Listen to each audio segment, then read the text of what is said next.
Hi, Emily.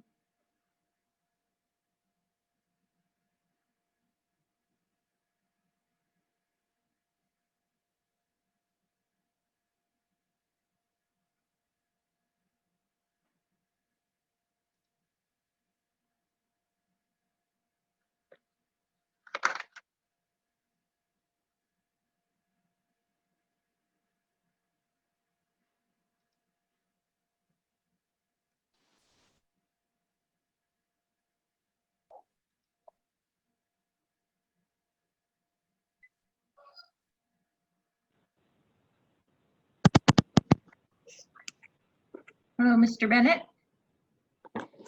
Good afternoon. Let's see if my earphones work. Sounds good to me. It'll sound good to me if I can get.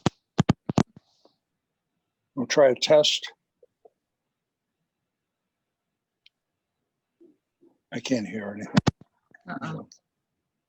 I guess they're not going to work for me. Hi, Hi, how goes the battle?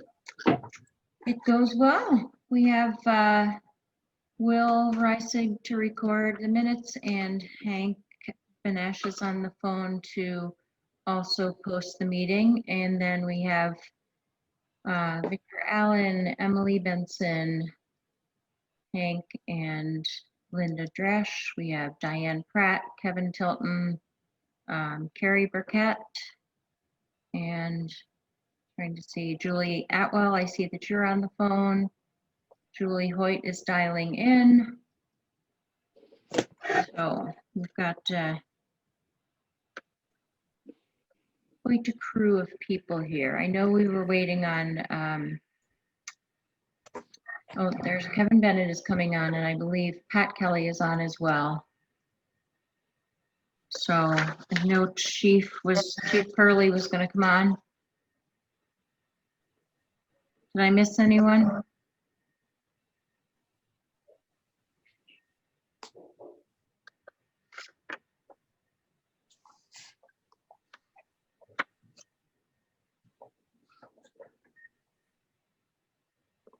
Barbara, this is Diane. I joined maybe just after you were taking. Okay. Thanks, Diane.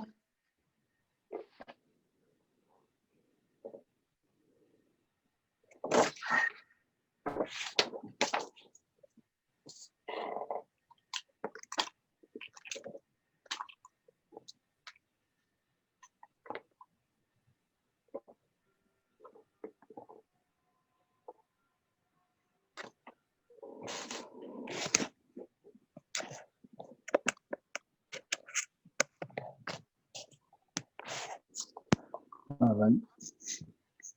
I should be able to hear you now. All right.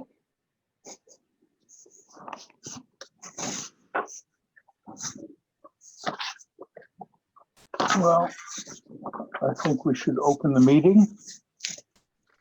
Selectmen's meeting of January 12th, 2021 by Zoom. And the first thing to do is to approve the minutes of our previous meetings. I do have a correction. Let's see. 46 Alpine Drive, Don DeFusco and Diane Pratt were recognized to comment. Diane raised her concern about the amount of parking space available at 46 Alpine Drive. Selectman Campbell suggested that the board discuss the issue of zoning adjustment, and Chairman Bennett agreed. No formal complaint was filed. But I guess there was a formal complaint.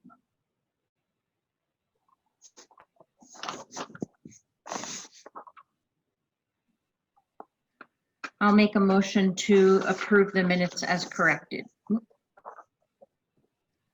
I will make a motion to approve the minutes as corrected. I will second that motion. Barbara, how do you vote? I vote yes. Bennett, yes. Okay, then we have the minutes from our non-public.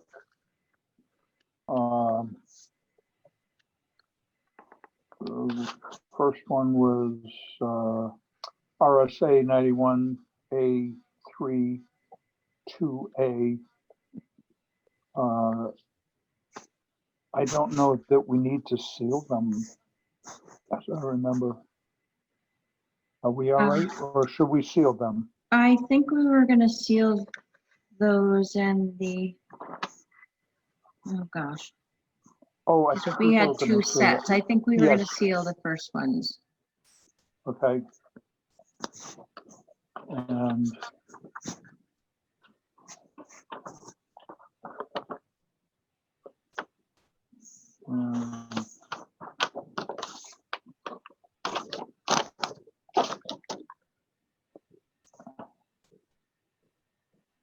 yeah, I have that one to be sealed.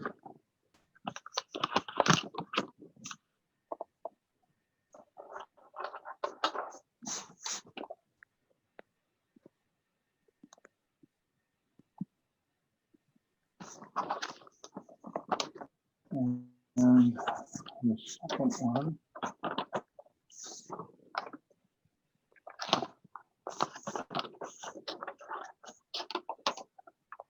was the stipend, so that was compensation.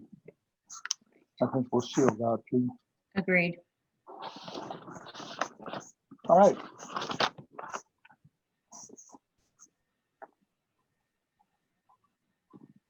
All right. I'll have those back to the office for us to sign. Sounds good. And then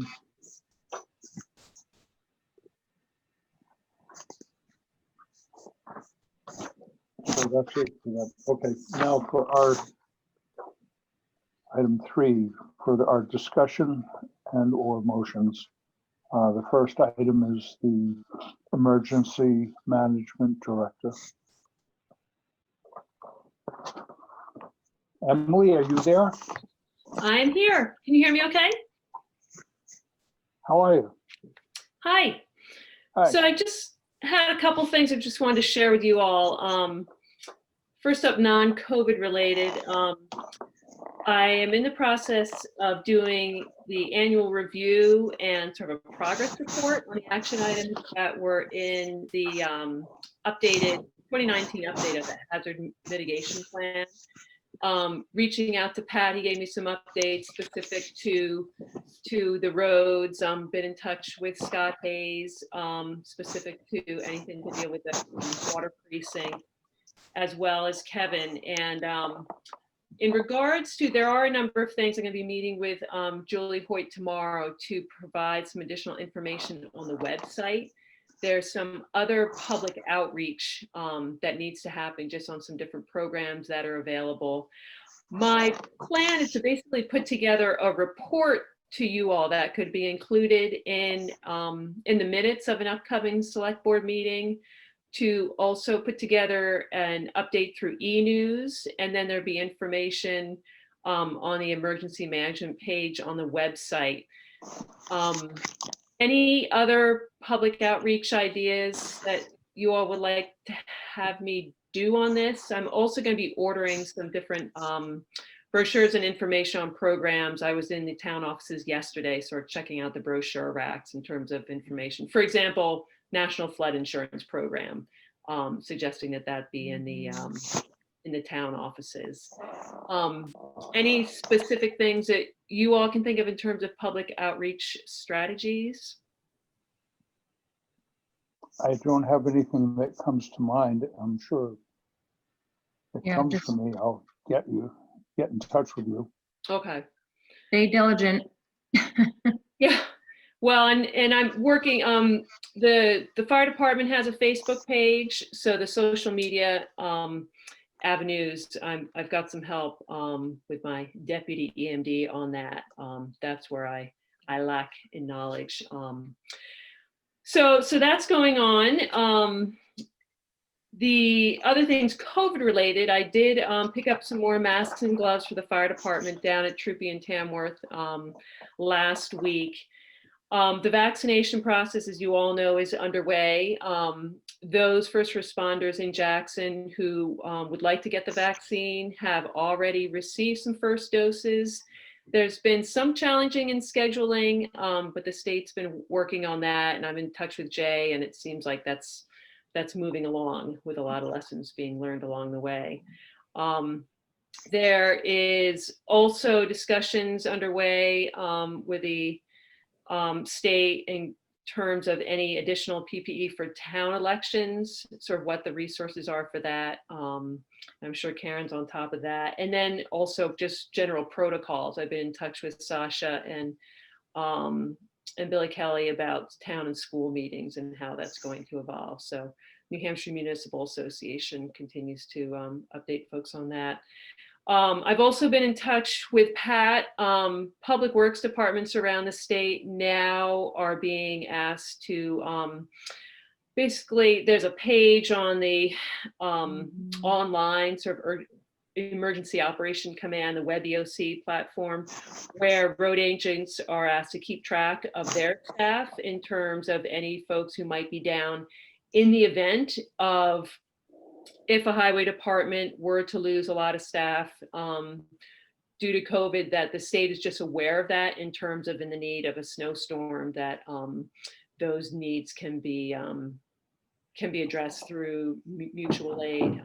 Pat sounds like he's got plenty of folks on tap in case of that event, and I'm sure he might chime in as well, but it looks like we're moving forward on, he's all set up on that platform. We decided it would make most sense for him to take care of those updates as opposed to me, that there was sort of that option given to us by the state.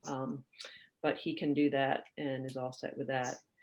And there is, let's see here, the Frost program, the program is still going on with the testing of first responders. Rick Murdoch is doing that for both the fire and the ambulance crews, as is the police department. So we have that rapid testing program that's continuing on. So I think it's exciting. Vaccinations are going for those who want it. And if anyone had any questions, just continue to answer community questions and things that come up as we proceed on through the pandemic. I do have a couple of questions. One, do you have any idea when the general public is going to have vaccinations available? So it's looking like, I believe, and I can share some of that. There's a press conference done last week, May, June, and I guess it's a little hard, general public, like in terms of going down through, I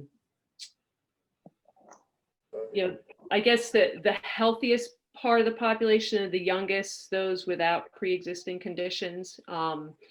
Hopefully May or June. I did just receive word, Saco River Medical Group, it sounds like they're hoping to be a site. So you think about those different healthcare providers. Right now it is still in 1A and then 1B. I know long-term healthcare facilities, they're getting those vaccination plans in place. Most of those are through partnerships with pharmacies, local pharmacies. There's been some challenges with the scheduling, certainly for those who have their first dose. Now it's getting the second dose. And there was an issue where you couldn't schedule into February. And so that's what they were working at smoothing out. So probably May or June is what you're looking at. Okay. And then on the protocol with testing for our town employees, if you have symptoms and get tested and are negative, you don't have to wait 5 days for an incubation period because you've got symptoms. So it should have incubated in you. Is that correct? So I was just looking at that today. The state came out with another update to their guidance document. And let's see if I have that right there. Because one of the things you want to make sure is that you don't have, let's see, I've got this here. So this is as of January 11th.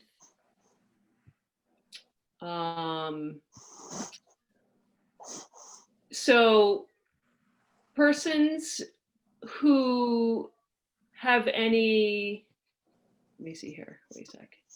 If a person tests negative with an appropriate test, and again, this is a PCR or an antigen-based test, they can be allowed off isolation and back to work. Basically, if they test negative, if they're fever-free for at least 24 hours, off of fever-reducing medication and other symptoms are improving, and they have no risk factor for COVID-19 exposure in the prior 10 days.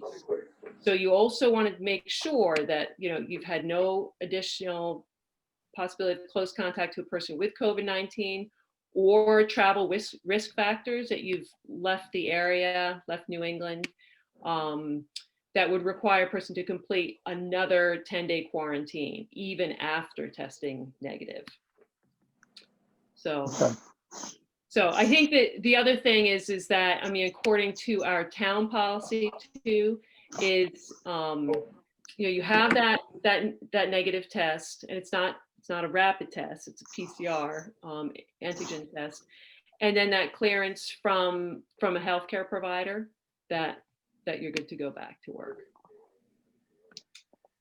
Chief Pearlie wanted to speak as well on that topic. Hi, I had a question for Emily. And good afternoon, everyone. Emily, talk about the change in the CDC and state guidelines post-vaccine personnel. So you're asking if there is a change in that? No, I was asking if you talked about it before I jumped in. I get in late. No, I did not. There has been a change in that protocol. And so what have you heard? Because this is what I heard, that they were still investigating that. And so what is it with the vaccine? No, they changed the quarantine guidelines for persons who have had both vaccination shots in the series. 14 days after the second vaccination, they are no longer required to quarantine if exposed, and they are no longer have a quarantine obligation if they travel outside of New England.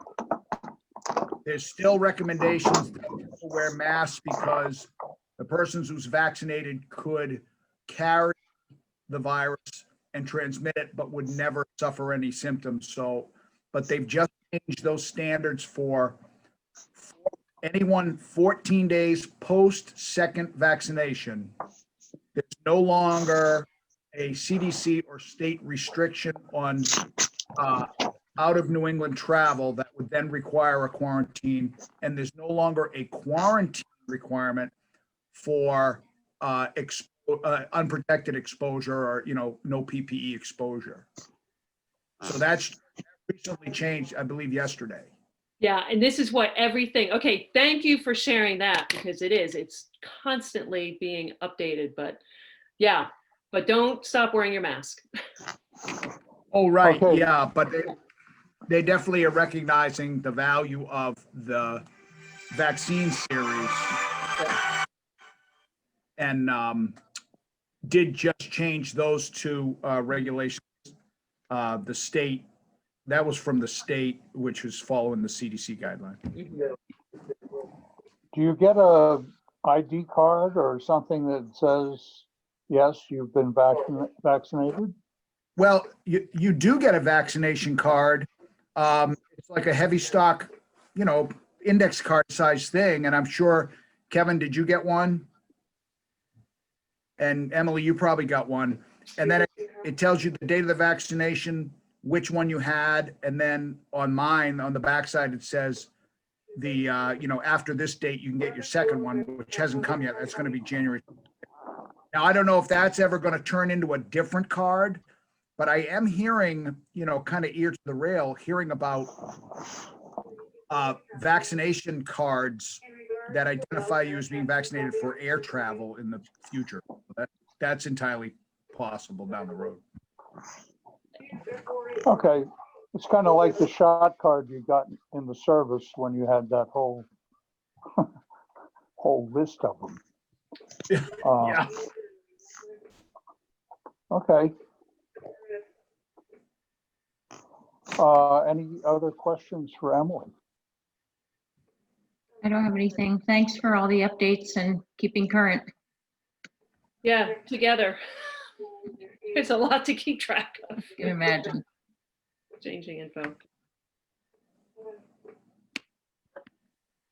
Yes, thank you, because getting real information is tough right now, and Mhm. I appreciate your efforts on getting the scoop to us, so keep it up. Thank you. All right, our next item for discussion is the sale of town property, an inquiry about map V7, lot 53 and 54. Just to help, those are two small lots owned by the town for absolutely no reason that I can see, other than they got cut out during some survey when they put the road in.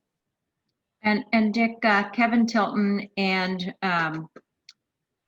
Matt Falconeri are on the call if you'd like to hear their discussion. Okay, so there's Kevin Tilton and Matt Falconeri.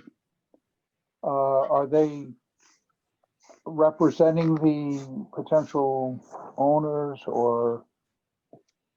Correct. Yeah. If it's okay for me to speak, I'm Kevin Tilton from HEB Engineers. Matt Falconeri is my client. He potentially would like to buy lot V7, parcel 55, which neighbors these two lots in question. Matt's interested in acquiring these two parcels of land that, like you said, Dick, don't really have any value to the town, don't really have any value to anybody else. They don't appear to be buildable lots. They appear to be remnants from a 1965 subdivision that I think they were left over. And at the time they thought, let's just chop these up and see if we could sell them to anybody. And obviously nobody bought them. The town acquired them in 1990 from the original developer. It doesn't appear that it was taken for taxes or anything. So the town thought there was value at the time, but I don't know really what it was. So my client is interested in acquiring both of them, mostly for access purposes. The neighboring lot does have an existing driveway where there was a house originally that has since been torn down. But he is interested in doing some more work on the rest of the lot and knows that they would be good for access. So the first question we have is the town interested in potentially selling the lots? And second would be, what mechanism would be required if we were to go that route? Okay, from what I've been able to research, it has to go to a town meeting.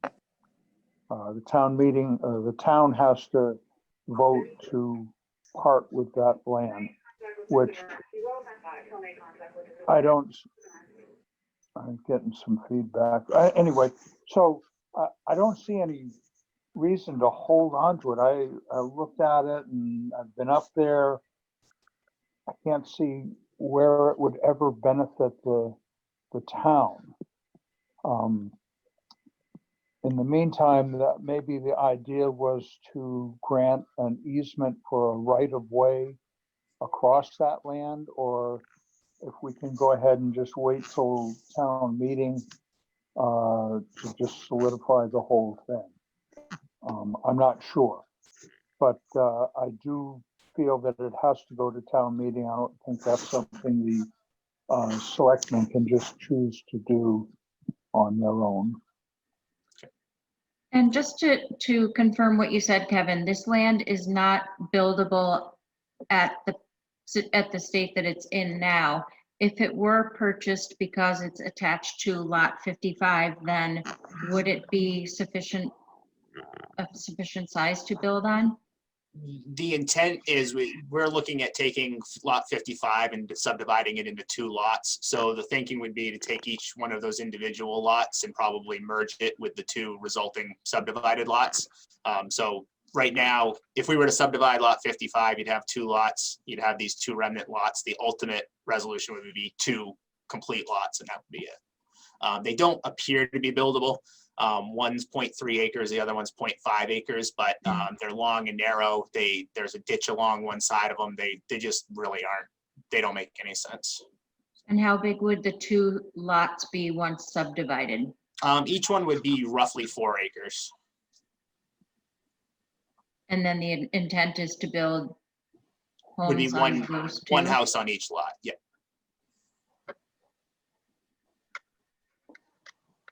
You think we can word that in the proposal? That it would be to create 2 new lots with the potential for 1 dwelling unit on each lot? That seems reasonable. Matt, does that seem reasonable to you? I have no issue with that. Yeah. My intent sincerely is simply for access. Right. I think with a 25-foot setback, it would be very hard to build anything on those lots. They are long and skinny. Yep. And I see no value to the town. I see great value in putting it into your hands so that we can assess it. So, you know, it just seems to make sense to me, but again, I would want to bring that to town meeting in March. So if that's the case, that it needs to wait till town meeting, like I mentioned, what's the mechanism? Does this, somehow it needs to get on as a warrant article? Is that something that the selectmen can add, or does it need to be petitioned? What's the best way to do that? If you could bring us the wording that you would like for the article, I would think the selectmen would put it forward. I don't think you'd need to petition it or anything.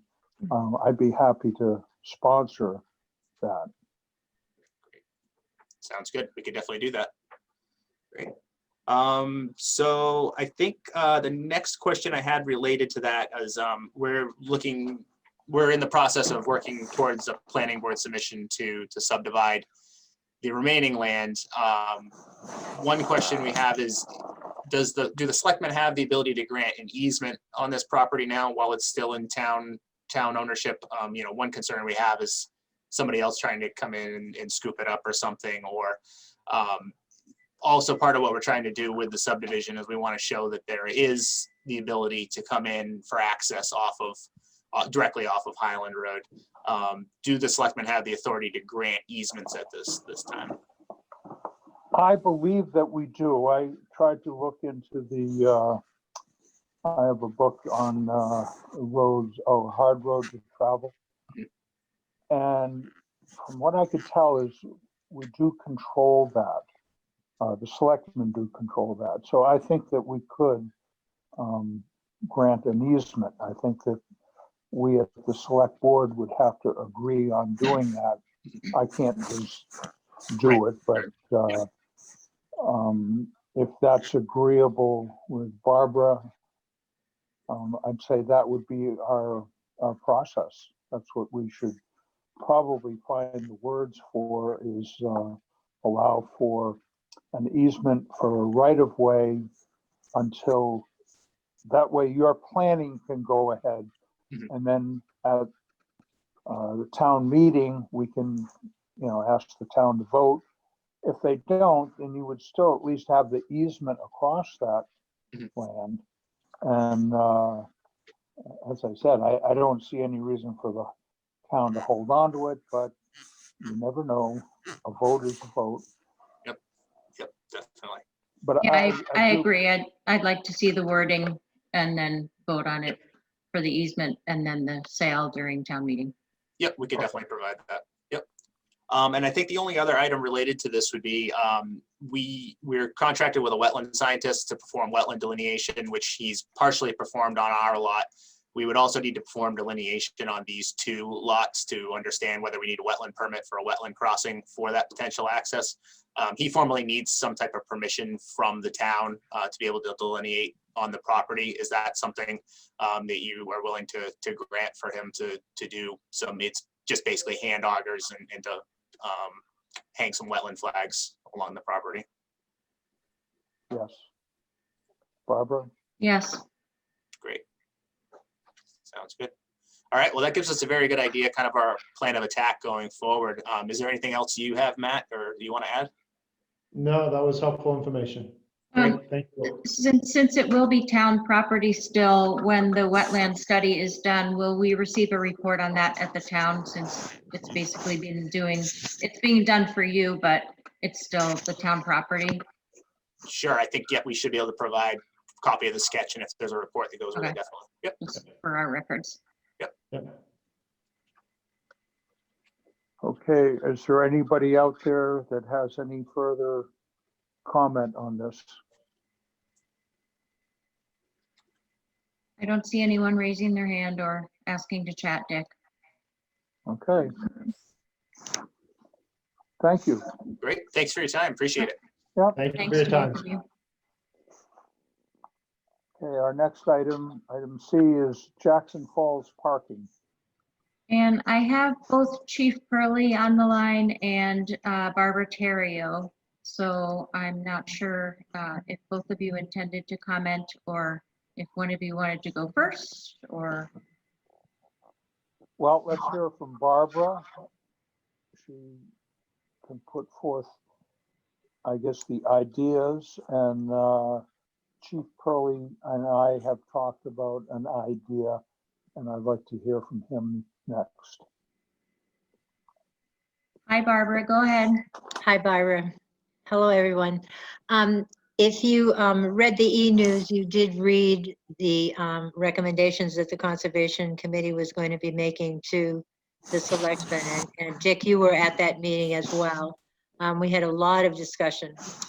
I think what we're coming to a lot of different conclusions, but basically they agreed that we have to do something with parking. Basically, everybody agrees we have to do something with parking.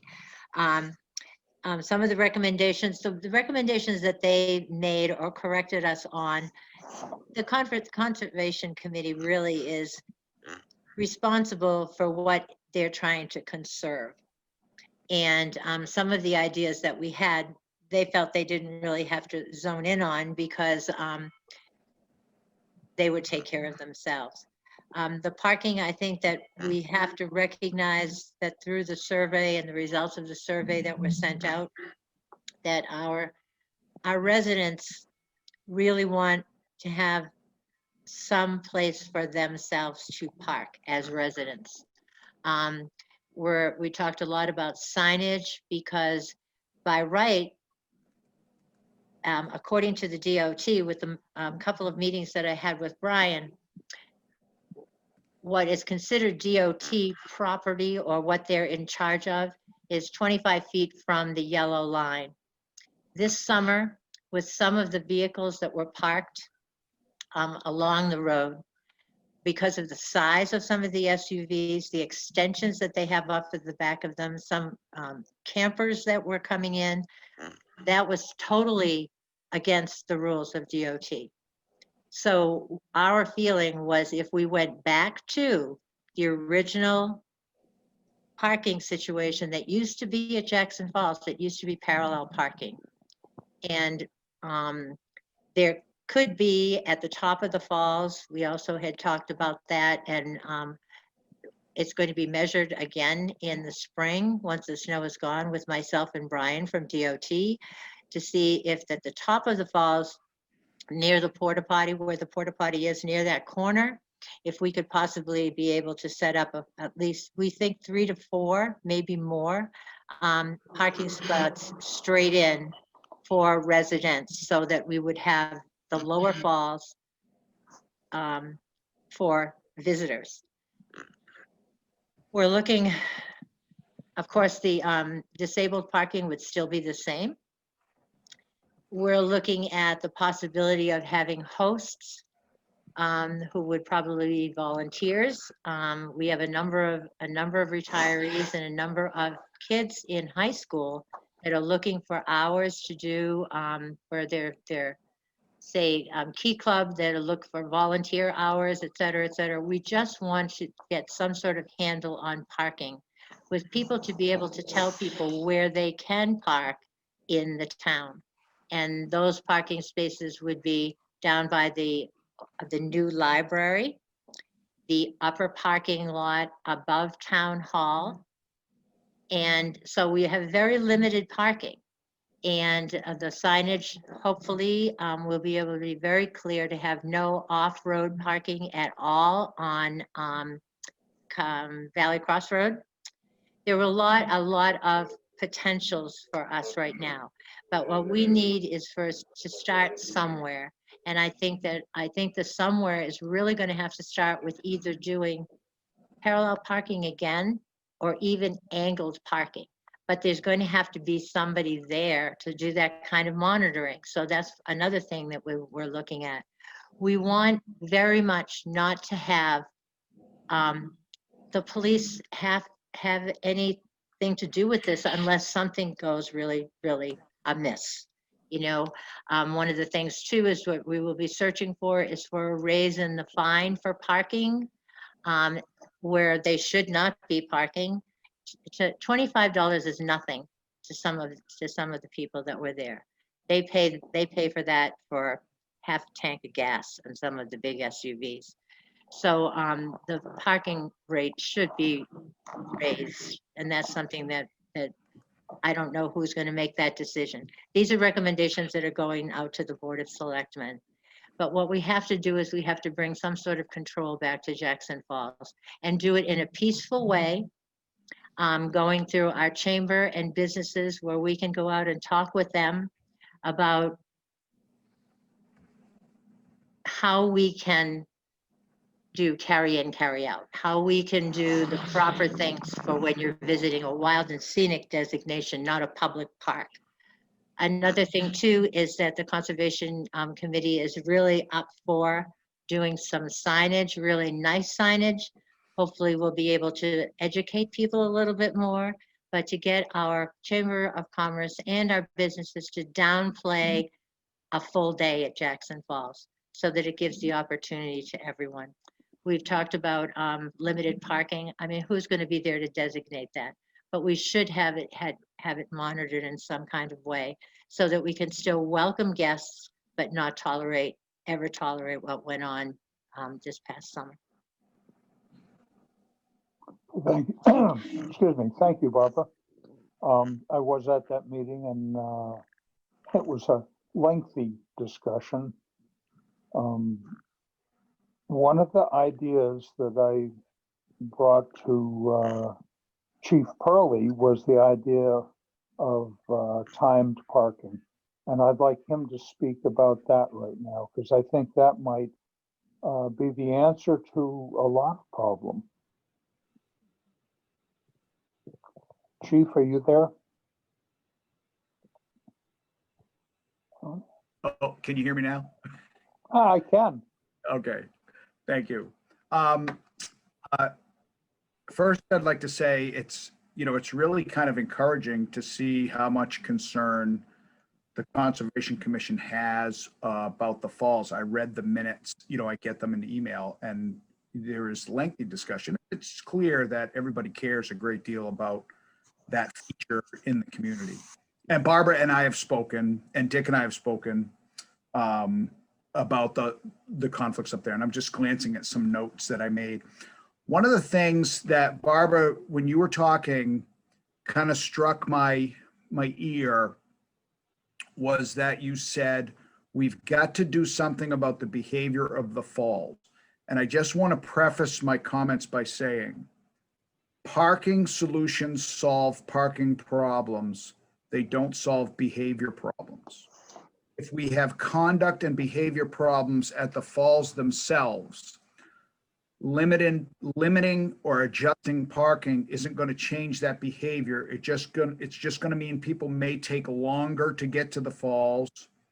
It doesn't mean they're going to behave because of parking, because as we saw this summer, although we had a lot of parking restrictions and some of it worked just bang up, but the falls still had a lot of density of use because people found places to park and they did walk, and they walked with all their baggage and chairs and what have you, because they were going to spend the whole day there. So I just want to kind of clarify that from an enforcement perspective, from dealing with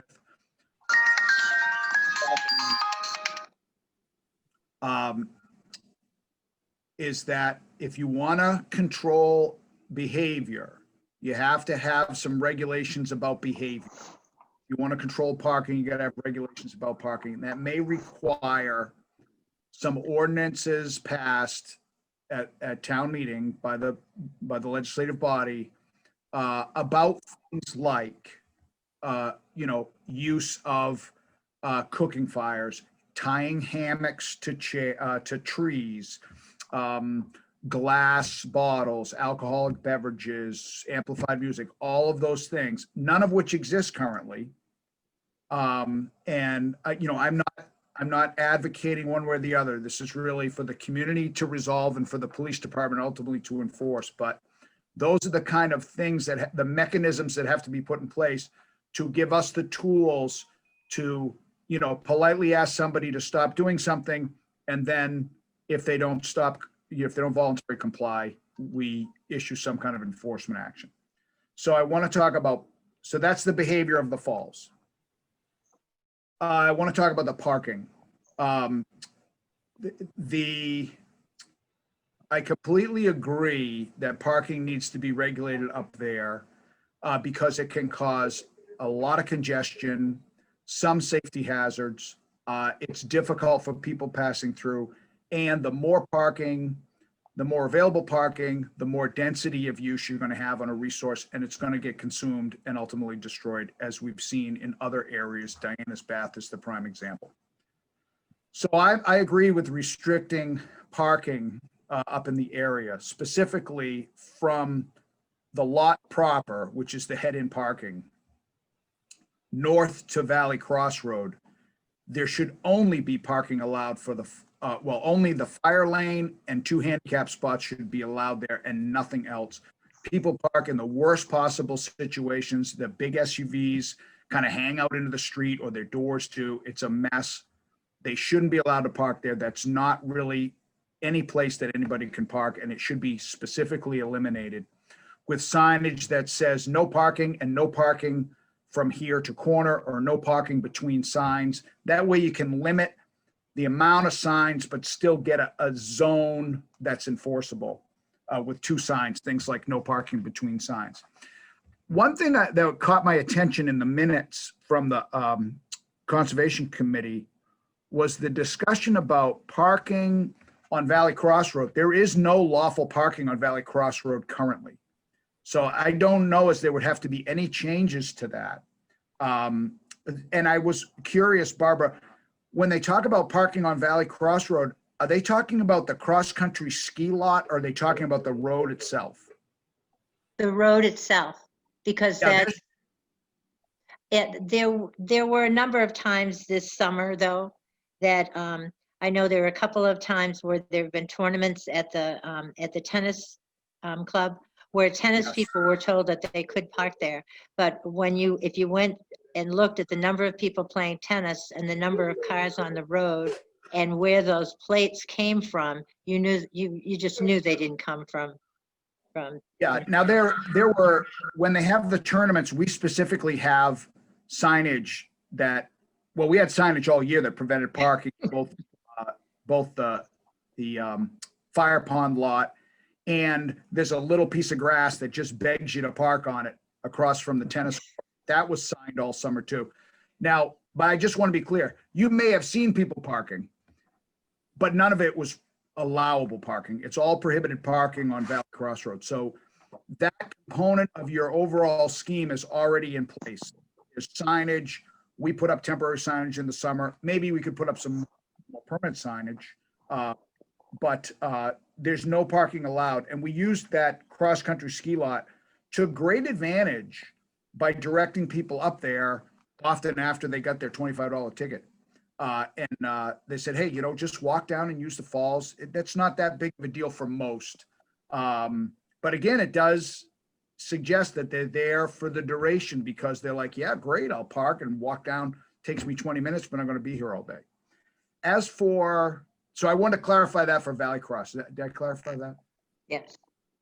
As for the fine, and this can be kind of a bear trap to fall into with parking enforcement.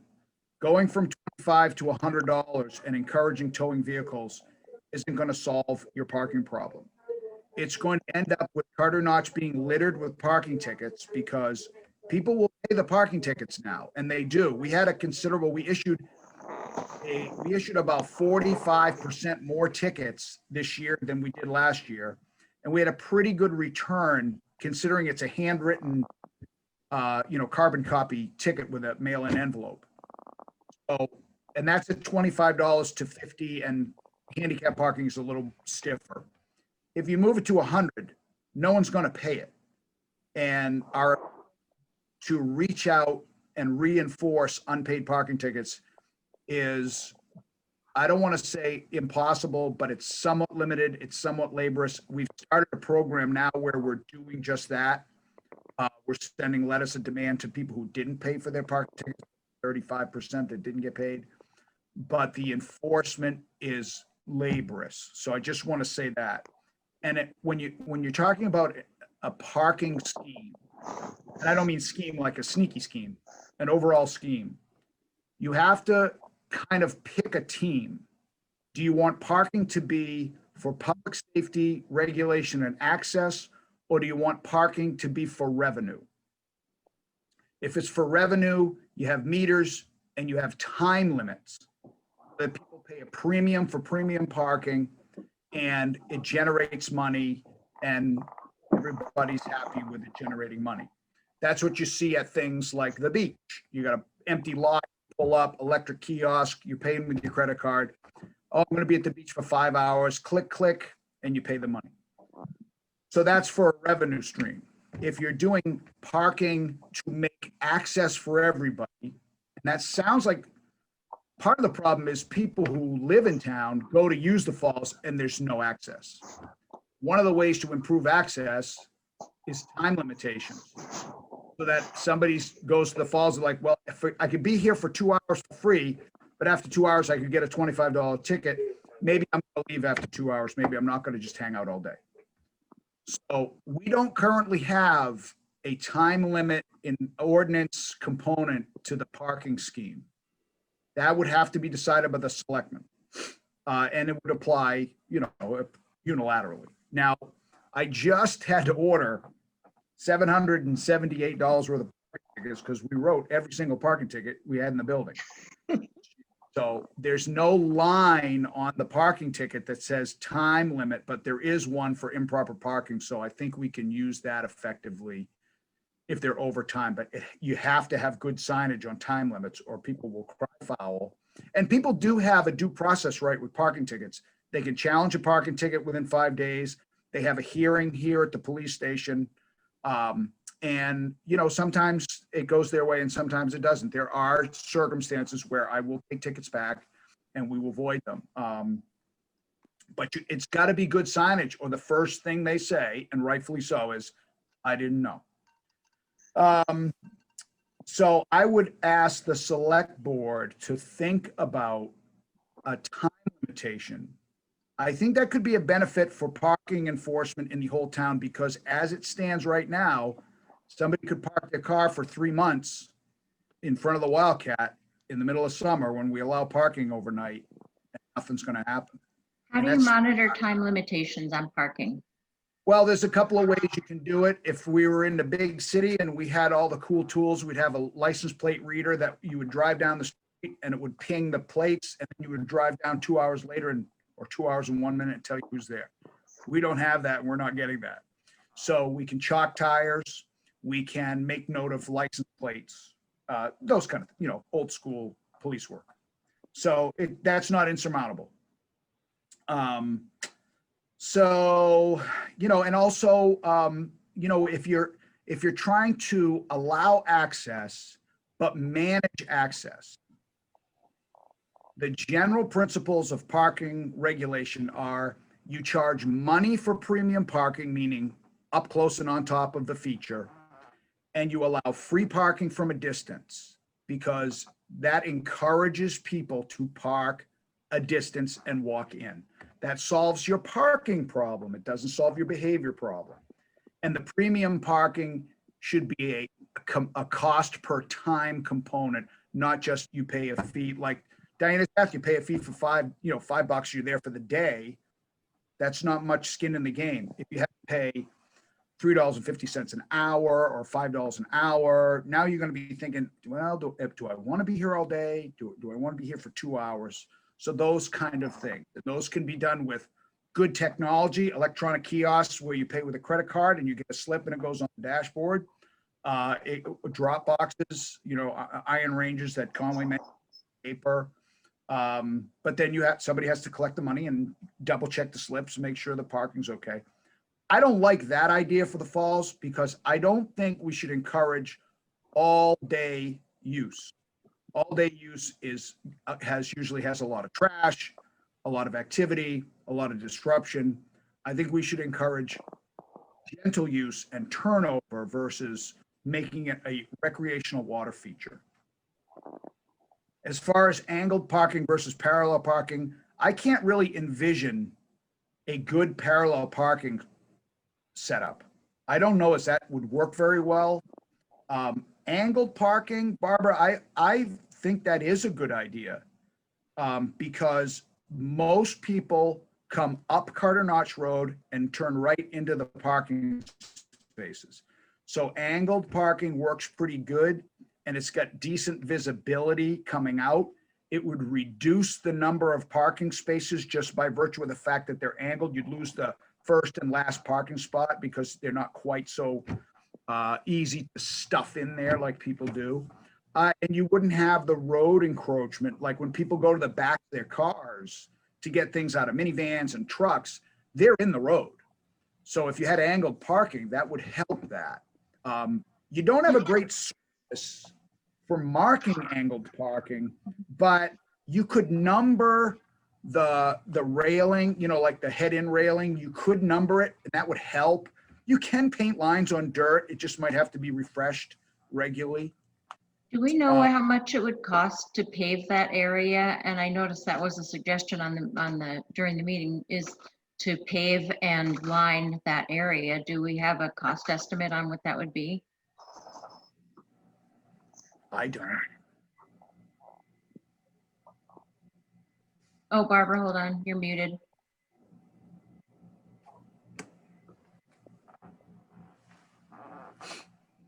Barbara, this is Pat. Can I make a comment? Sure, Pat. The paving cost wouldn't be a lot of money, but the drainage to handle the runoff of the water Yeah, is probably going to be fairly significant. Because I'm sure we're not going to want to just take all the water and let it sheet into the river. right. So there would be some definite engineering with the ledge that's up there and all of that. That's where the cost is going to be. The actual hot top and the grading is going to be very minimal. But it would be the engineering and the dealing with the runoff water. I'd talked to the Conservation Commission back in like 2016 with prior selectman Bob Thompson, and we were dealing with the same issues, parking and all of that. And I mean, paving is really the best way to solve parking because it really designates where the parking can be. People see, cross lines where you can't park, they don't park there. Right. Where there's a free space and it's all lined, they realize they can park there. And if I may, just a couple of comments about the earlier conversation. One thing to keep in mind is that's going to be a fairly large construction site, I would assume next summer. Yeah. whenever they're gonna start that bridge project. So just keep that in mind, that that's gonna kind of disrupt things. So if people are thinking they're gonna be able to go, you know, and implement some of this stuff this spring, it may be fairly difficult to manage that, because that's gonna be a mess up there this summer. I'm guessing construction would start this summer. Yeah, And that's then what we're hoping. with the That might be the 50-foot right answer. away, Yeah. you know, people won't be able to walk across Valley Crossroad. So anybody parking on Valley Right. Crossroad, like at the ski touring parking lot, they're not going to be able to walk across that bridge. So Right. bridge is going to be gone. But the 50-foot right away on Carter Notch Road is also, if any parking adjusted created has to be out of that 50-foot zone, the hot top per lane is about 12 feet. So figure 10 feet from the edge of hot top is where we have to be out of. With the state involved, it doesn't leave very much room anywhere. So just keep that in mind. And that's all I got for comment. Thanks, Pat. Pat, thank you. Thanks for that. But thanks so much for the reminder about the bridge, because I'm really serious about this. That may be a really big help for us this year. Yeah. A blessing. I know, blessing in disguise. I want to make a couple more comments, if I may, on the some of the Conservation Commission suggestions. Is somebody suggested in association with raising the fine, towing vehicles. I will tell you that towing a vehicle for the Jackson PD is somewhat of a nuclear option for a couple of reasons. One is we generally work a solo patrol, and if you call a tow truck, you're married to that vehicle till the tow truck shows up. That's in the summertime, that's a 2-hour proposition. At the shortest, it'd be an hour and a half proposition to get the tow truck there and get the vehicle removed. If people come up from the falls, and we do announce vehicles need to be moved or they'll be taken and towed regularly on our pass-through, if they that hour, you don't have a legal right to retain them and wait for the tow truck. Tow trucks don't want to show up without a customer there. They'll stop coming. So towing cars is a very difficult thing for us because we don't have a local tow service. And the other thing I just wanted to kind of have the Conservation Commission keep in mind is that when behavior regulations are put in place on static water features to regulate behavior, and then the police are obligated to enforce them, it can sometimes lead to conflicts and accusations of gentrification or use bias based on the populations that use static water in New England. I want to see every effort made to ensure that the regulations that are put in place, parking and behavioral, are fair and equitable so that it preserves the resource, allows people to access it, and does not cause undue conflict between the police and the citizenry in that effort.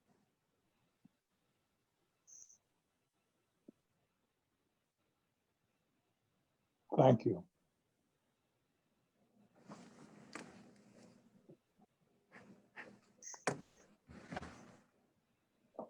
So now it's back to what do the selectmen want to do? Because that's what it sounds like to me. So I think it's going to be ongoing discussion between now and next spring when we start to see the influx of people that want to use the falls. I kind of like the idea of a time limit on the parking right along the, where the fence is now, where most of the head-in parking is now, because that way, like you said, you get a turnover. So people aren't necessarily coming in for the day. They're coming in, for an hour, for 2 hours, enjoy the falls, look at it, be outside, and then move on. So we'll have to discuss that and many of the other ideas. But I thank everybody for the input. Yeah, I feel the same as you, Dick, as far as the head-in parking. What I'd like to know is, Pat, with your comments, I really would like to know how much it would cost to pave that area and put head-in parking that was angled, because I think that would be, it would help certainly the area now and even in the winter for plowing and access and stuff. So it would be interesting to know how much that cost would be. And then, yeah, seeing what it's going to be like. And then Barbara, you also mentioned improving signage. And I think that goes along with town promotion as well. So when you promote through the Chamber of Commerce, selectmen, the town website, et cetera, promoting that as a place to have wedding pictures taken or to take pictures and move on versus an all-day picnic site. I think that you can really do coordination of promotion that way too. And that would be something to work on. Because I too like the time limit. Thanks a million, you know, for just even the consideration that we all really have to do something. And please don't hesitate, as far as any of you, Barb or John or Dick, to contact us at any time Yeah. about any kind of discussion, et cetera, and then we can compare notes with the chief. And I think it's a real, you know, it's a real working thing. And I think the whole purpose for our committee at the very, very beginning was just to make everybody aware. And the more we have of all of us working together, I think that we can't do anything better than be much better than we are right now. Thank you. Thank you. I think anything we can do is going to be an improvement. I think we certainly have a problem there, and I know we can come to a solution. Okay, our next agenda item is the Iron Mountain Road. So there's been some discussion Iron Mountain Road in the Class 6 portion of it. Pat Kelly, I think, has had to deal with Mhm. a couple of people up there. So why don't we have him speak first? Pat, are you there? Okay, I am here. So I just wanted to bring it up to your attention that we're gonna have to make some decisions, I think, about it. I think it sounded like the Burketts are on the line, or one of them anyway. So they had first approached me, Matt Burkett had first approached me about somebody plowing up there. And I mean, at this point, I know, I can't, Carrie, I think is her first name, her dad, Alan, has been around for quite a long time. And she has made mention of him saying there might have been an ordinance or something, but there's nothing that I know of or can see in any ordinances about plowing up there. I don't know if there's, or it may not have been an ordinance. It was verbal, possibly with a selectman, but it was quite a long time ago. There's nothing that I know of. There's nothing written anywhere that says you can, or, you know, that anybody, that there's no plowing up there.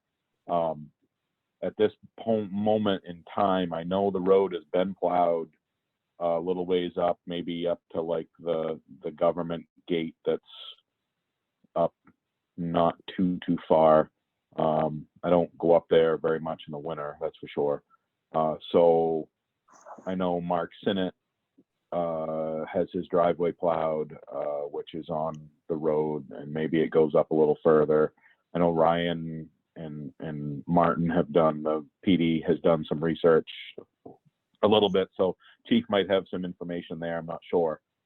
But at this moment, I don't believe anybody has written permission from the highway department or the selectmen for plowing up there, which is what state law says they have to have. And it's not necessarily, if the road was plowed, if somebody really wanted to go through the aggravation of plowing the road all the way up, it could definitely lead to some potential of erosion. If we got a heavy rainstorm, the water might not go through the ditch, and it could definitely the potential's there for a washout. To me, it's a far bigger safety issue. We definitely have a lot of people around, and that may not make the wisest decision to not travel up there. So if somebody was to go up, we really wouldn't be able to render them much assistance. Fire truck couldn't get there, ambulance couldn't get there. You know, it's really not recommended that a PD would go up there. It's putting a $50 or $100 or $200,000 vehicle, $400,000 vehicle on a road where it shouldn't be. So I don't know if we want to start thinking about figuring out what we can do, what we can't do. Probably some information needs to go out to the landowners up there that are plowing, that they need to submit for written permission to do so, and decide if we allow it for a certain section, can we stop it at a certain point? Is that legal? And so on. So I don't know if anybody has any questions, or you want to hear from Burkett's, or if Chief has information. Yeah, my concern immediately is that if this is a Class 6 road and we change things for that Class 6 road, does it set a precedence for anything else in town? So that's my just knee-jerk reaction to all of this immediately. And Dick, so I'm not sure if you want to hear from, like Pat said, from Carrie or Chief Hurley. It's been deemed an emergency lane, which allows the town to do maintenance on it for the purpose of emergency vehicles. But it's still, even though it's a Class 6 road, because it's Class 6, the only thing that really says is that the town doesn't have to maintain it. It doesn't restrict use. It's as public of a road as, you know, Moody Farm Road is. It doesn't restrict anything there.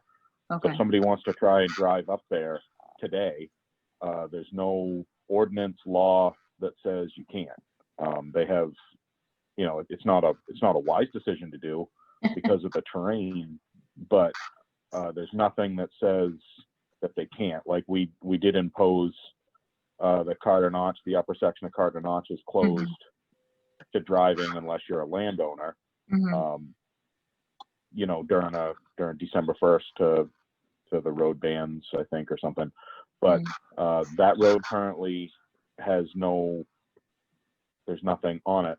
It's a Class 6 road. It's public. It's open, and that's the way it stands.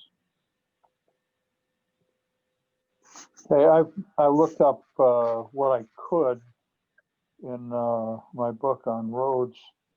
So the RSA 231:45 prohibits public improvements to the road, and any other work on the road, as Pat said, has to be in writing. So there is nothing established in writing that would allow people to plow or do anything to the road. I mean, we supervise the road. The road is a right of way. If they want to snowshoe up the road, they can. If they want to, as Pat said, attempt to drive up the road, we don't stop them, but we don't do the maintenance on the road to make it passable. And, you know, it's a whole section in the RSAs on Class 6 roads. But basically, I think we'd, and the other thing is it would be subject to gates and bars, bars being a barway, a gate, a swing gate. So we could put in a gate there. It would have to be, it could not be locked. You can't restrict the access from the public, but we could put a gate up that said, you know, don't be foolish. So I don't know. I think we have to establish a point here. I would like to see the landowners up there come to us, talk about it, see what they need. If they do need to plow it, then they're gonna have to make a good presentation as to, why that is their need now. You are living on a class 6 road. You knew that when you moved in there. So, bring it to us. Did you want to hear from Carrie Burkett on the line Sure. at this time? Okay, Happy Carrie, to. can you unmute? There we go. There you go, sorry. So I think that just some of our concerns, because we live full-time year-round up past where it's plowed. And so we just had concerns with making it more challenging with this person who's been trying to plow and then using a winch to go up the road, he's doing work up there. So that was kind of where the concern started. And then we also just have run into issues where people who are visiting the area and wanting to hike and driving on the road icy before we have a lot of snow, or when it's really soft in the spring. So I think what we would love to see is a gate, just so that there's a little bit more control over who's using that road, and really getting stuck and also causing damage. Right now, the way that it is, if we get a big rain this spring where the guy got stuck, it's going to wash out the road. He caused a lot of damage. I think the way that it's working right now is great, where the folks who are above us and then other people who are landowners above where the plowing ends, we use snowmobiles to access, and that seems to work great. And then below that, up to the Forest Service Road where it's being plowed, it can get a little bit hairy, right above Billy Goat Road. But for the most part, as long as the maintenance is kept up, it's fine. And then, the Synots live there year round, so they really need to be able to access their home. So I think that we just wanted to connect with you all and make sure that hear that the way that it's working now is great, but a gate would be even better to limit the access above where the plowing ends. Thank you.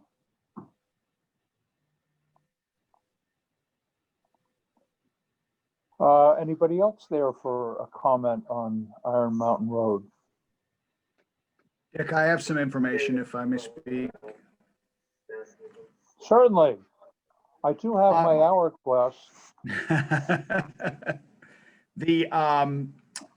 I was brought up to speed by Julie on the conflict and asked to look into any applicable statutes. There are 2 sections of applicable statutes for this conflict. One has to do with the Class 6 road, but the other has to do with the operation of snowmobiles on Class 6 roads. The conflict that's associated with the Class 6 road is that if a private person maintains a Class 6 road, they have to do it with the written permission of the municipal governing board of selectmen or city council, or the road agent. Has to be. Further, they may be required to post a bond for satisfactory restoration of the roadway if it requires repairs. And the town could lose its liability limitation associated with Class 6 non-maintenance if the road is maintained beyond that emergency use that Pat talked about. Those applicable statutes are 236, 9, 10, and 11. So that deals with the Class 6 road. So in a nutshell, a private party is not allowed to maintain a Class 6 roadway unless they have written permission from the select board or the road agent. And then there's some other trappings that they could impose, like the bonding. And you could lose your limited liability protection, which is kind of the reason you have roads designated as class 6. So there's no penalty associated with that the police would be involved in, but that is the statutory regulations associated with that. As far as now, this whole question brought up the use of snowmobiles on a class 6 road. So that statutory section is 215-C8. Those are Fish and Game and OHRV statutes. So what that says is 215-C8, operation of snowmobiles, section 12, says that in those instances where a municipality does not maintain a class 6 road highway for winter use by conventional motor vehicles, the city or town council or board of selectmen may authorize the use of such a highway by snowmobiles, or alternatively, it may authorize dual use of such highways by snowmobiles and by both conventional highway vehicles that are being used solely for access to property abutting such highway. So, and sadly, as sometimes these conflicts bring up, we find out there's a whole lot of things that are really been kind of loosey-goosey. So until and unless the select board give permission to the Burketts to use, or anyone to use a snowmobile on Iron Mountain Road, it is prohibited by statute. That is an enforceable statute. That's a violation, a Fish and Game violation. You can give them permission. And if you give permission or dual permission, the Bureau is required to post signage on the roadway that establishes the municipal's authority as provided in the paragraph. So that's that section. So the select board is really faced with either do you give permission to both, to one versus the other, or none. But those are the two competing and applicable statute sections in this particular issue. We don't want to be driving up Iron Mountain Road in the winter time. That is for sure. It's bad enough in the summertime. And I don't know how the Burketts would get in and out if it wasn't by snowmobile or sled dog. And I don't know, is there any alternative access, Carrie, to your property? Or just, There's a path through the woods. Yeah, or we walk. I mean, there's a path that goes to my parents' house that we can sometimes snowmobile on, but we can't right now. I mean, there's just no. yeah. Oh, yeah. Oh, and I'm sure a plowed road, as the winter goes on, you know, long before you can drive on it, you may run out of snow coverage for a snowmobile. No, I get that, but it is my duty to look at these things and look at the applicable statutes. So the snowmobiles currently do not have the legal right to be on Iron Mountain Road. And whoever, and I don't even know the person's name, and I don't want to sound rude by not mentioning him by name, do not have the legal right to maintain the road until and such time they get written express permission from the select board or the road agent.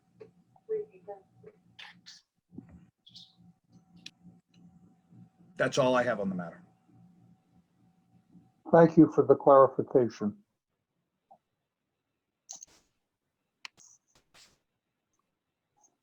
All right. Kevin Bennett, you want to say anything about Iron Mountain Road?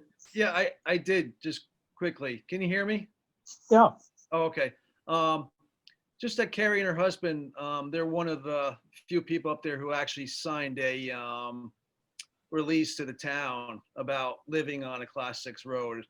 And I don't know if that covers the snowmobile thing, but you know, we haven't had a problem here in, I mean, I've been up here 35 years and I don't think there's been big issues on snowmobiles up there, and they do live up there year round.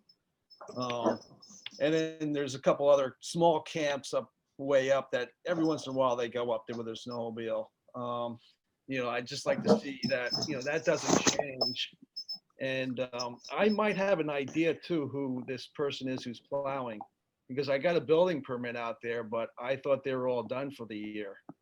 And I got wind yesterday of they might be working up there. So that might be that might be what's going on up there. So I'm gonna make a phone call and see what is going on. But that's basically what I have to say. Okay, if you do contact this person, tell them to bring it to the selectmen, whatever they're doing and whatever their needs are. Yep. We'll work with anybody, but you can't adversely impact a neighborhood Yeah.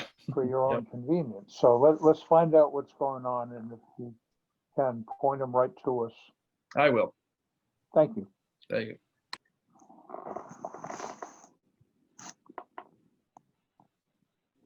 Okay. We're to item E now on our list.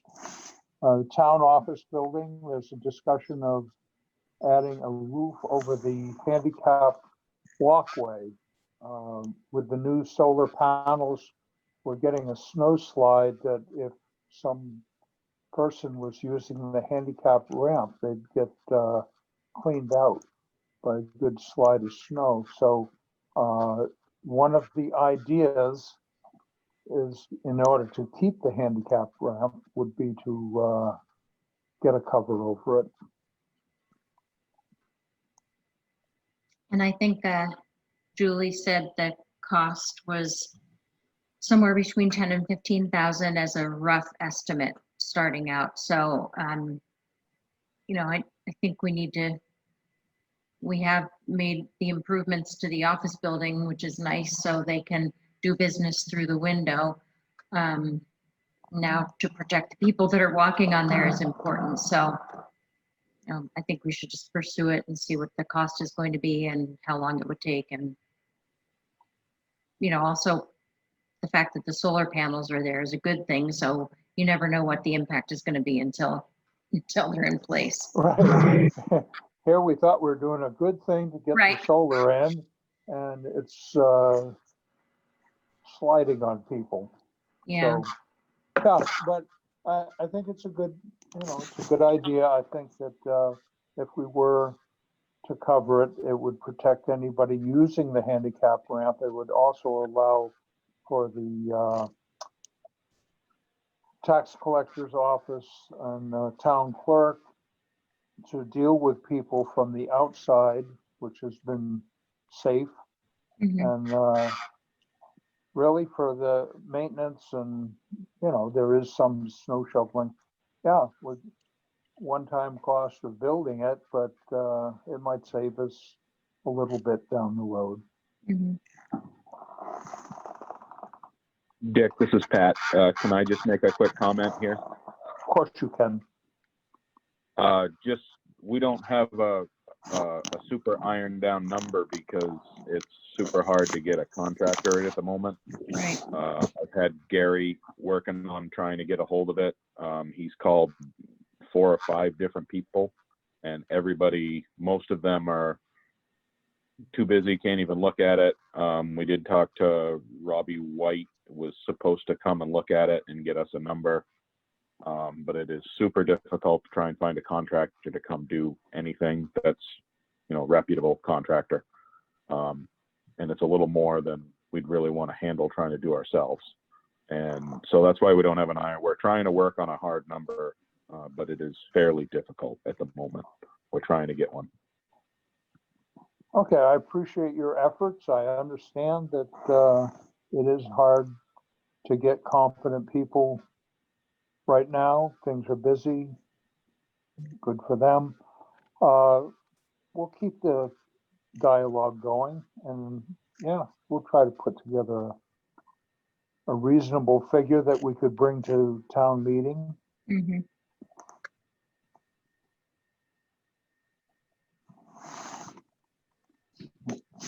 To be continued. I have to go into my folders now.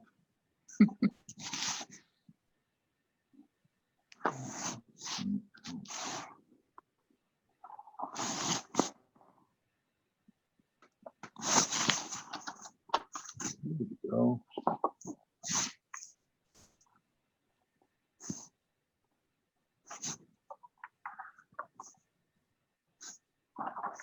Okay, withdrawal from the trust funds. I think we actually had the annual update of the investment policy next. Oh, there it is. How about it? And I have that. The scope. Have you looked at it? Investment- I have not looked at it this year, but I believe it's the same as last year as far as it's a formality that we approve the update of the investment policy. And it also has to do with the fact that we don't have a local bank, so it sort of loosens the restrictions on daily banking. Okay. Did I I read get it that right? over quickly. I fell asleep about halfway, but, it just says that, we try to be safe and conservative and don't try to make any wild investments. No derivatives. So I would say we should take a vote on the investment policy, which has not changed. Right. So I will make a motion to approve the annual update of the investment policy. I will second that motion. Barbara, how do you vote? I vote yes. Bennett, yes. Okay, we'll have, I don't know, yes, I think we'll all sign off on that. Yes.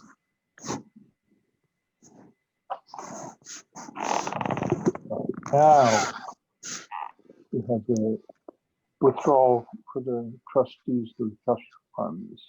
Dear trustees, the Board of Selectmen are requesting the following withdrawals from the trust funds as indicated below.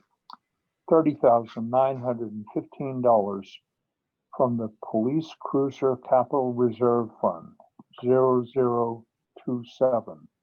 See attached invoice 53496 dated 12/28/2020, Crest Chevrolet Incorporated. And that is the invoice for the new cruiser cruiser truck. I will Ram make a motion. 1500. Yep. I'm sorry. Make a motion to approve the withdrawal of the funds for the police I will- cruiser. I will second that motion. Barbara, how do you vote? I vote yes. Bennett, yes.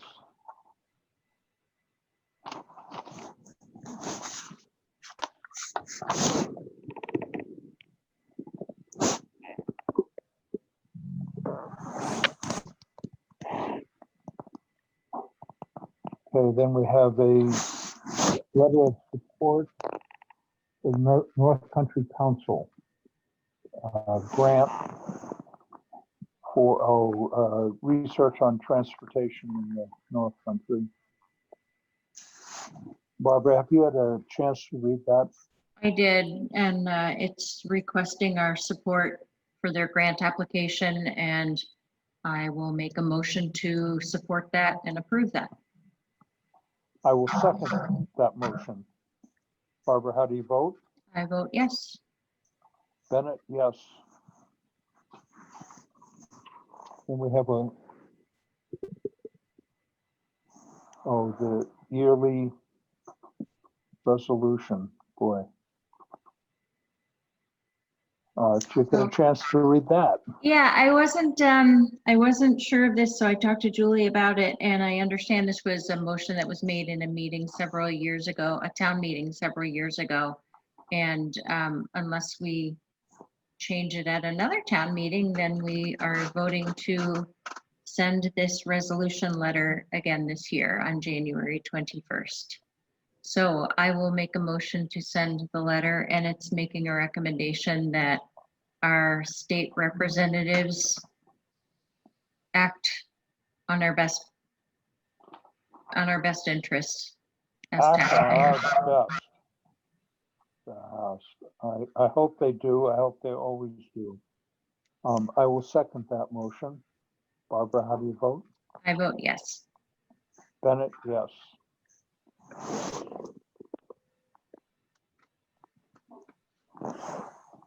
All right, then I had added a item here, and that's a letter for yesterday's. Mhm. They're coming in early to request their outdoor parking. We all feel that there will be some COVID restrictions on into the spring, probably into the summer. We don't know when vaccinations will be complete, so I think it's nice that Sarah's getting ahead of the game, and I would propose that we send a letter to DOT that we are in favor of her having her outdoor seating. It seemed to work really well for her last year. I went by and there was, it was busy. It seemed to be serving a good purpose for people to be able to dine, and it certainly didn't adversely impact town traffic, anything. Yeah. So I would say we should send a letter off to DOT and let her get started on the process. I agree with you. And if anything, I actually think it made a good positive impact in town because people went slowly. They weren't driving through town as fast. So yeah, I agree with you. I think Right. that's good. Yeah, I think it's okay. I don't think we have to. Well, why don't we go? I'll take a vote on that. I'll make the motion that we send a letter to DOT to authorize yesterday's to have their outdoor seating. And I will second that. Barbara, how do you vote? I vote yes. Bennett, yes. All right.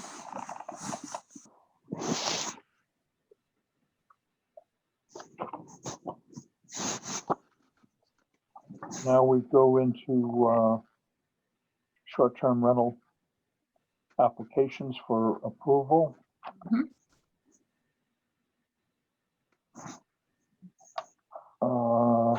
Planning board has their meeting Thursday, so we'll receive any new applications that they have on at our next meeting. Okay.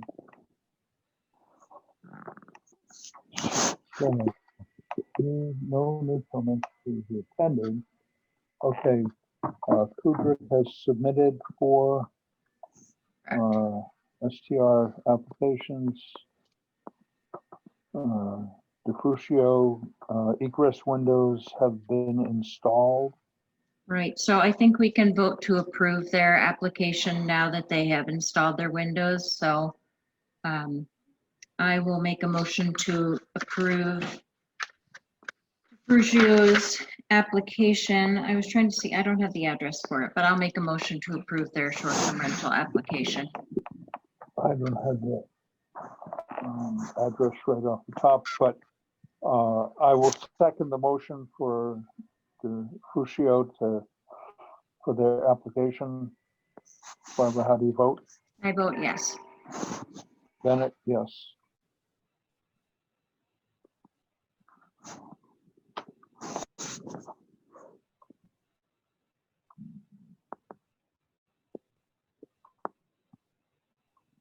Okay, Berman. And just to confirm, that is at 114 Tin Mine Road. Okay. Thank you. Thank you, Will. Okay, Berman had been spoken to.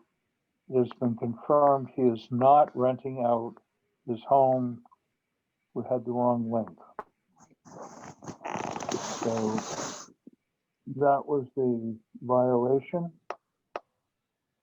notice that went out as an operator who needed to have a permit, but that's not applicable. Correct.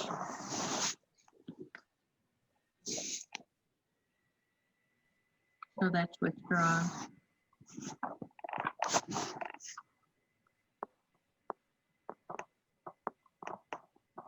Okay, then we have McInnes. First violation has been sent out, waiting for a response. They have until the 21st of January to reply. Mhm. Nelson, first violations has been sent out and we are waiting for the response. They have until the 21st of January to reply. Soletta. as Dick, the it's first Julie viola- Boyd. I just wanted to let you know, we received Nelson's short-term rental application today in the mail. Oh, great. Nelson,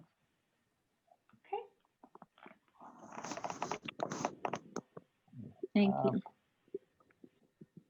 is in. All right. Okay, Soletta, first violation, we're waiting for the response.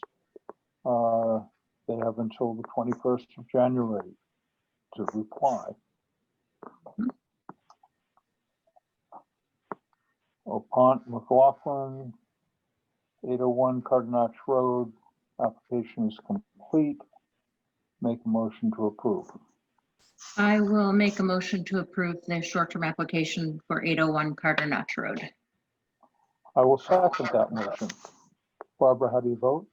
I vote yes. Bennett, yes.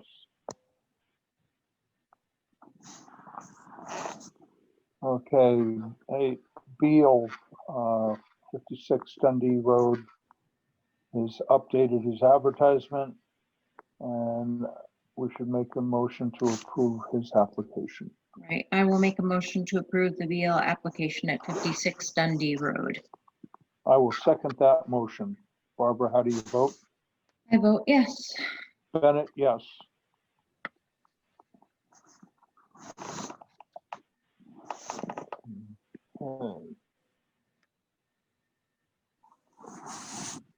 Okay, we have a complaint at 62 Thornhill Road, Oregon. We have the response from our town council. Right. Victor, I know you're on the phone. I appreciate you attending again, and I appreciate your diligence in filing the complaint. We are still waiting to hear from the Horrigans, but it is past the deadline when we should have heard from them. So our legal counsel is reaching out with the third violation, and we'll have to keep you posted on that. In my personal opinion, it's just very disappointing that we haven't heard anything back. So that's just my own input. But I also want to mention that it is not your responsibility to police what's happening. We're doing everything as we're supposed to be doing in the manner that we have to for filing the violation notifications and waiting for the response. And like I said, unfortunately, we have not heard a response. So we don't require you to police anything, but we definitely respect that you're doing a lot of homework on trying to get this remedied. Okay. Could I ask a couple questions? Go ahead, please. Do you feel that the 6 bedrooms is not a violation where they have a 4-bedroom septic permit? It's with our town council right now, the complaint. And they have not responded in the 30 days they were given to respond. So we're going to take our next step. I would really not care to comment on any parts of this until we go through the process. Okay, but on the complaint, it seemed like the only violation was the amount of people they were having rented. It didn't mention the 6 bedrooms. I think I'll go back to what we said at the previous meetings, that while you do have the right to file complaints, every complaint does not result in a violation. So we're Right. acting on the violation process, and like Dick said, we're waiting to hear back on that process. So, They just changed, they changed their advertisement recently to 4 bedrooms, but they still have 6 bedrooms in the house, according to the people I talked to 2 days ago. mhm. I mean, is that under your ordinance, or is that under some, like the building inspector, or who would that be under? Well, it is a complicated process because they've got 6 bedrooms without a building permit for the 6 bedrooms. They've got a septic system that does not handle a 6-bedroom house. So that's why we're at town council, is to get our best advice. I'm not going to make Okay, a judgment on this because yeah, I could very well be wrong. But I understand your appreciate that. concerns. And, you Yeah. know, we're certainly going to pursue it all the way. I mean, we're going to do Okay. everything we possibly can. It doesn't sound like a correct situation to me. Mm-mm. I mean, I just had another question, but just considering their history from September since they got their permit, I mean, most every rental has been way over 10 people that they're allowed. And in the future, if there is a big crowd in there, I know just my word isn't enough probably for you to do a violation. Is there some other way I can prove that? I mean, is there somebody I can call to verify that or anything that's in the town, or? Because this time of year, they're inside and they park in the garage, 2 cars in the garage, and they usually all go in through the garage, so they're not outside. But I usually run into them when they're outside and they tell me how many people are there. But I don't believe, that's not enough proof to go forward with anything, I believe. I believe their advertisement shows an amount over what they would be allowed to have. Right, but they just changed that to 10? No, if you open up the detail, I believe it says more than that. Well, it was 12 and then they changed it again to 10. Mm. Oh, no, I looked at it recently. But my problem is that because of their history, I don't believe they're ever going to be not in violation with the amount of people that rent it, because it seems like there's most of the rentals, they've been doing it for 3 years, and a lot of the same people are coming back, and they know the house has enough room for 21 people. So going forward, I don't know how I can prove that they're in violation, and I didn't know if you had any ideas that would help me. I think that's going to be our question to Peter Malia is, you know, how do we enforce this whole process? We don't want to put you, you're not in the position to be an enforcement. We're not sure how we do it, so we need to find out what the legal process would be Okay, to go through this. okay, Unfortunately, you're next door to one of our bigger problems. yeah. I mean, they've never gone by the ordinances. They just do whatever. But know what it is, there's nobody there. And when the renters walk in, there's nobody there to meet them or anything, and then they just do whatever they want, to be honest with you. The owners live in Mass and they're never there. Right. So that's part of the problem too. Okay, well, just understand, we are going to deal with it, Okay, Yeah, and we'll do our very best. okay, I appreciate it, and thank you for the time. thank you, Victor. Okay.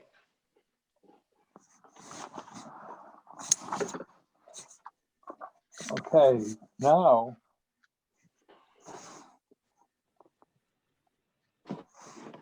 we have building permits.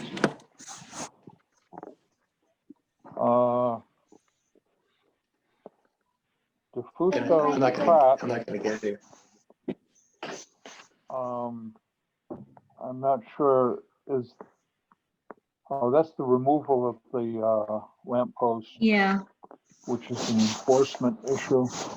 and I think what we were going to recommend is that perhaps Kevin and Pat look into the violation and look at what the setback is so we can get a better idea of the violation? Well, Does I've that make talked sense? to Kevin, and, Mhm. you know, there is a portion of the pavement that's not in the easement that was granted. It's in the property, and the light post has to come out because, you know, there weren't supposed to be any structures. So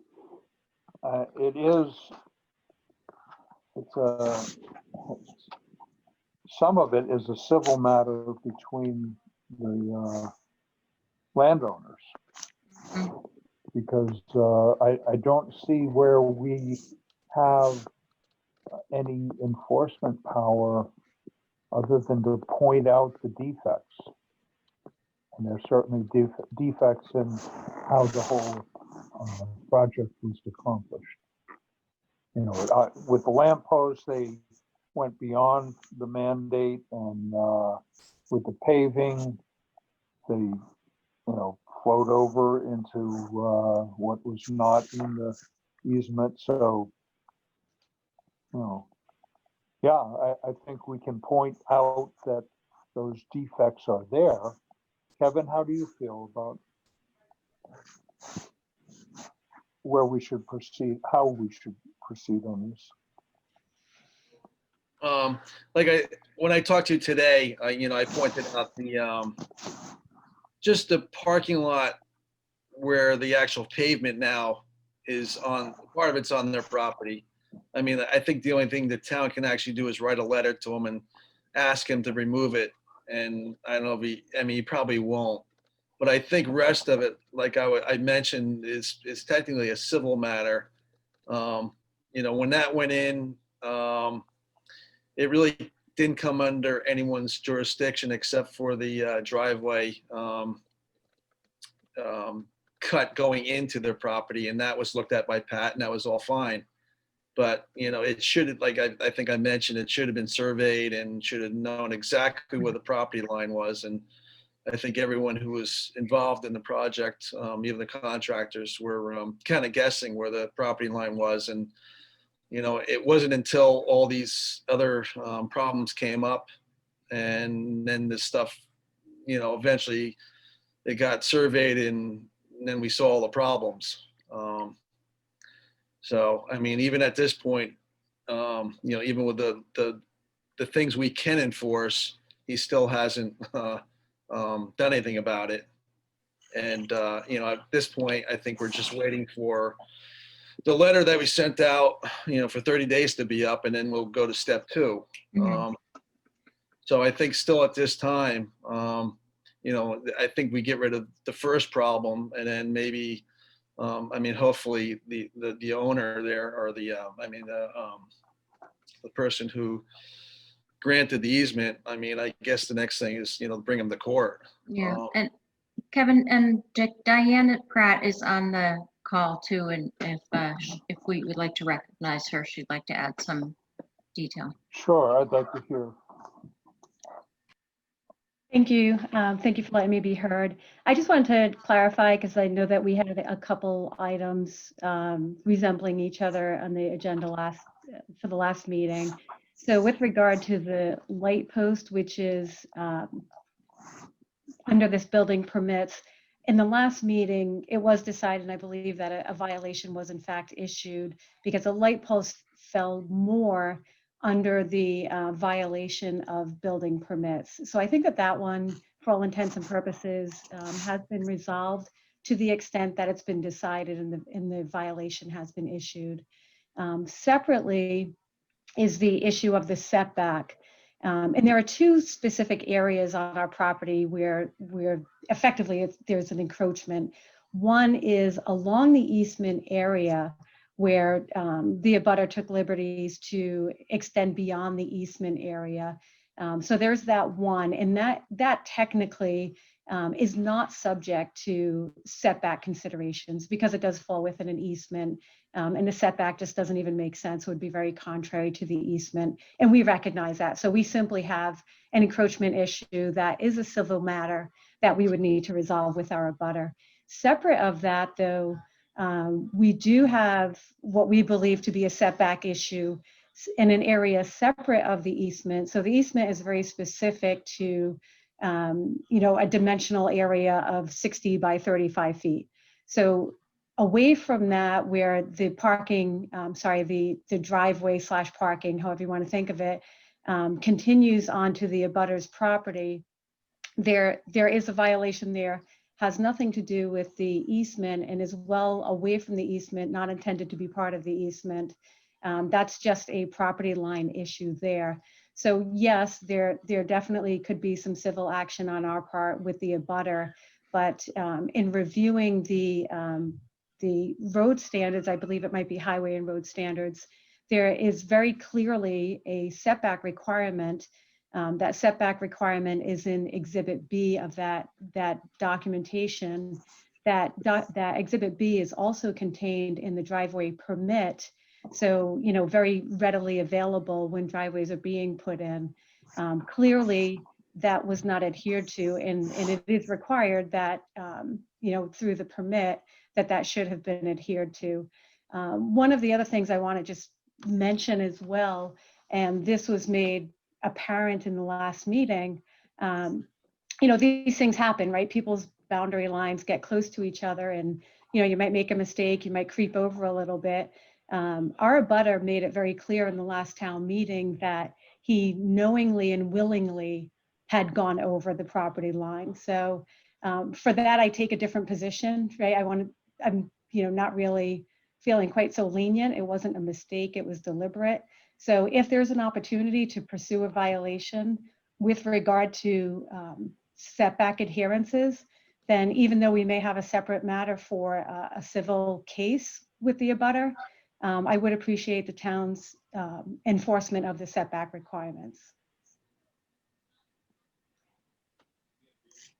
All right, well, I think that we'd certainly look at that. I'll talk with Kevin and see if we would, and I think initially issue a letter stating what the defect is there, and did I say go from there?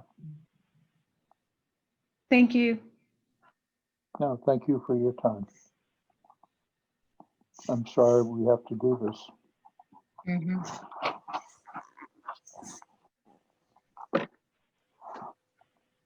Okay, then we have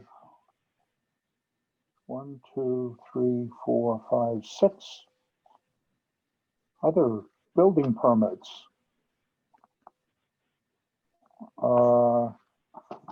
Kevin, do you have any issues with any of the building permits? No, I don't. They're all pretty straightforward. I mean, if you have the handout, it's either renewals or, and actually that boiler's been put in, it's all done. And everything else is just, that permits that were issued. Pretty straightforward. Okay. Well, all of that work is on record. Anybody needs to look into it? And call me. I will. What do I call you, Bennett? What's that? I heard my name, Bennett. Yeah. No, I said no. If anyone has any questions, they can call me. I mean, no problem. I can answer any questions. All right. Then we have approved a driveway permit, map R12, lot 41, 80 Eagle Mountain Road. It's a second driveway to access a new garage. The Benish driveway permit is still ongoing. Right of way at Vista Way is still ongoing. The upcoming meetings, Tuesday, January 26th at 3:30 via Zoom, will be a selectmen's meeting. Immediately after the selectmen's meeting will be the first budget hearing. Tuesday, February 2nd at 3:30 via Zoom will be the next selectmen's meeting. Immediately after that will be the second budget hearing. And we will have a discussion of how to hold our town meeting. Right. That one is actually on the 19th at 11 o'clock and will be posted on e-news and as usual. Okay, And the other meeting that's coming up, we're going to be having the quarterly meetings for the Bartlett Jackson ambulance. And that quarterly meeting is going to be held on the 20th of January at 3:30. If anyone would like to attend that Zoom meeting. all right, that is an open meeting.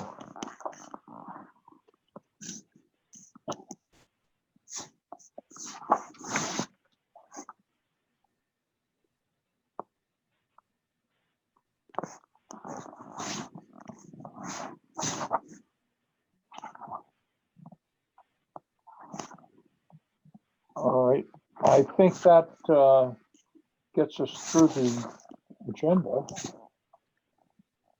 We do have, or do we want to ask for any public comment?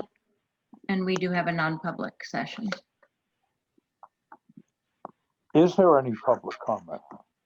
I do. Kevin? I Sure. just have one comment, and it's got to do with the Jackson Falls. And I think I pointed this out a while back because I've the document on the Wild and Scenic River.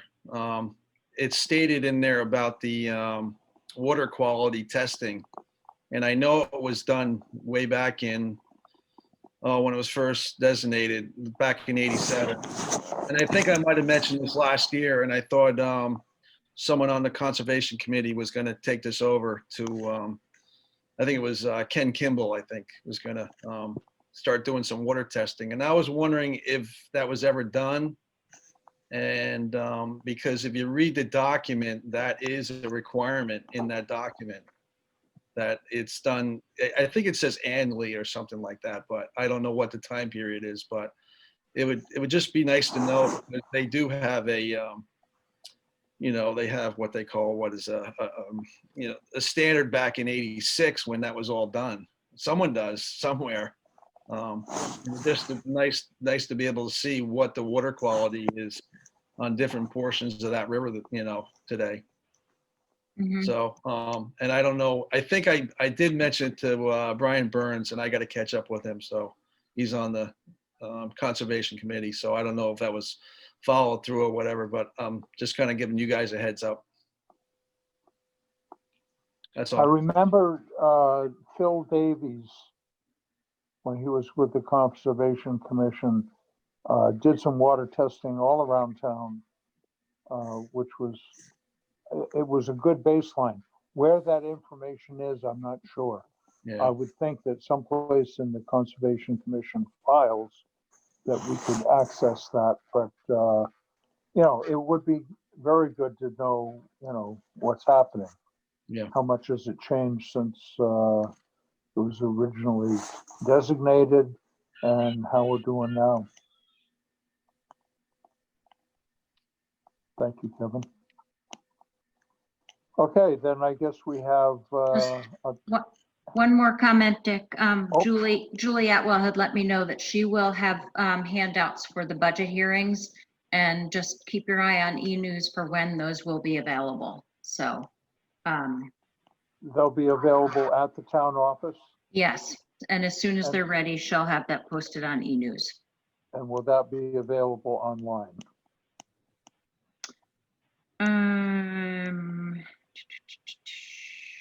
Probably. Yes, Okay. I will confirm that with Julie.